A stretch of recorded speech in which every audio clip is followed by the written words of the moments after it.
Hello everyone, स्वरूप progressive tutorials के आज के इस वीडियो में मैं विनोद स्वरूप आपका लैंग्वेज कोच आपका स्वागत करता हूं।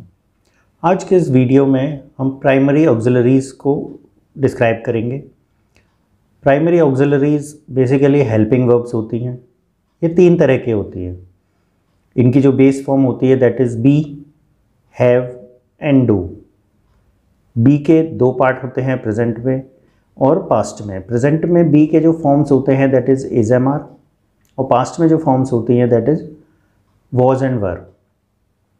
इसी तरह हैव की भी दो ही फॉर्म्स होती हैं प्रेजेंट में, हैज़ और हैव, जो कि सिंगुलर और प्लूरल के हिसाब से यूज़ किए जाते हैं। हैज़ सिंगुलर के साथ और हैव प्लूरल के साथ। पास्ट में हेड का यूज़ होता है, दोनों सिंगुलर प्लूरल सेम होते हैं। थर्ड जो हमारे ऑक्सिलरी है दैट इज़ डू। डू के भी प्रेजेंट में डू और डज का यूज़ होता है। डू प्लूरल के साथ यूज़ होता है जब सब्जेक्ट्स प्लूरल हों, और डज तब यूज़ होता है जब सब्जेक्ट सिंगुलर हों। पास्ट में हम डिड का यूज़ करते हैं, सिंगुलर सब्जेक्ट हो या प्लूरल सब्जेक्ट हो, इट डजेंट मैटर, डिड का ही यूज़ होता है। इसके बाद हम इसे डिटेल में देख लेते हैं। सबसे पहले हम बात करते हैं बी की। प्रेजेंट में एज एम आर के रूप में हम इसे यूज़ करते हैं। किन किन चीज़ों के लिए इसका यूज़ होता है देख लेते हैं। Number 1, to show state. State का मतलब होता है अवस्था। We can say it also a condition. Condition भी कह सकते हैं, जैसे एग्जाम्पल के थ्रू आप ज़्यादा बेहतर समझ सकते हैं। She is old, you are weak. तो ये उसकी अवस्था है या कंडीशन है। नेक्स्ट है टू शो पोजीशन। पोजीशन को शो करने के लिए भी हम इसका यूज़ करते हैं। Seema is a teacher, I am in Delhi. तो ये पोजीशन है कि सीमा की टीचर की पोजीशन है, और मेरी लोकेशन या पोजीशन ये है कि मैं दिल्ली में हूँ। और जब ये पोजीशन और स्टेट को शो करते हैं तब ये सिंपल प्रेजेंट या सिंपल पास्ट कहलाते हैं। इज एम आर के साथ अगर हम इसे यूज़ कर रहे हैं और उसमें कोई एक्शन वर्ब नहीं है that is called simple present. इसमें कोई एक्शन नहीं हो रहा होता है।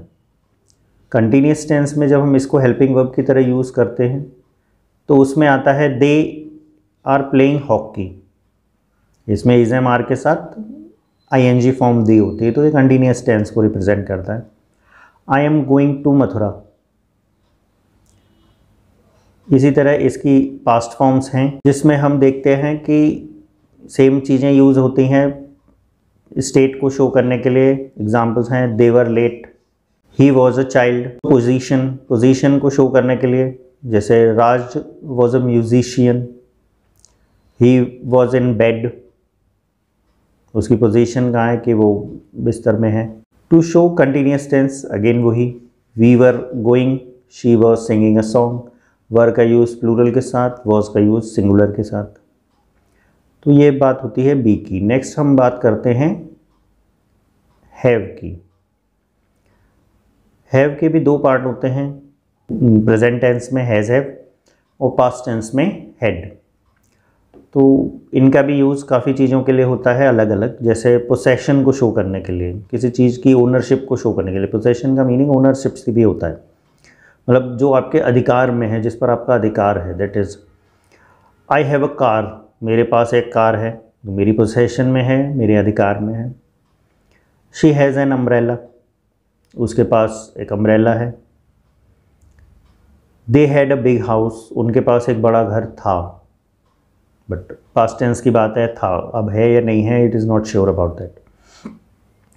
परफेक्ट टेंस में भी हैज़ हैव का यूज़ होता है, बट अब इसमें थर्ड फॉर्म यूज़ होती है। लेकिन जब ये पोसेशन शो करता है या किसी चीज़ को ईटिंग के सेंस में हम यूज़ करते हैं तब हम थर्ड फॉर्म का यूज़ नहीं करते।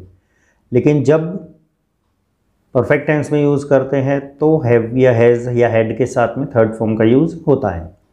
जैसे she has done the work,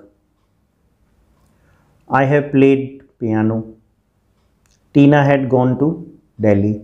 तो एक्शन कंप्लीट हो चुके हैं, ये कुछ रिसेंटली कंप्लीट है तो प्रेजेंट में जाएंगे, कुछ बहुत पहले कंप्लीट हो चुके हैं तो वो पास्ट परफेक्ट में जाएंगे, हैड के साथ third form.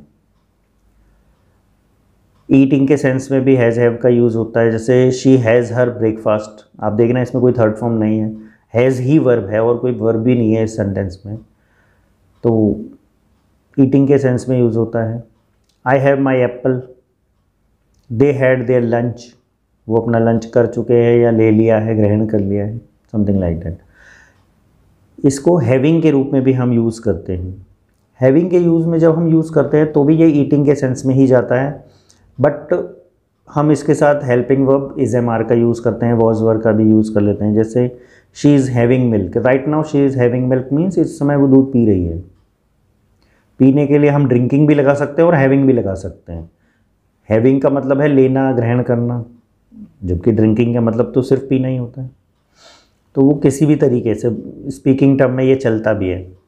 I am having my Apple, they were having T. तो इस तरह हैज़, हैव का और हैड का यूज़ होता है। नेक्स्ट हम डू का यूज़ देखते हैं। प्रेजेंट टेंस में डू या डज दोनों का यूज़ होता है और पास्ट में डिड का यूज़ होता है। किन किन जगहों पर डू या डज का और डिड का यूज़ हम किस प्रकार करते हैं देख लेते हैं। सबसे पहले मेन वर्ब की तरह, दे डू देयर वर्क, इसमें डू मेन वर्ब है, इसमें कोई इफ एंड बट नहीं है कि वो अपना काम कर रहा है या करता है। ही डज हिज वर्क, वो अपना काम करता है। They did there, you did your work, आप अपना काम कर चुके हैं या आपने अपना काम खुद किया है। तो ये मेन वर्ब की तरह यूज़ हो रहा है इसमें।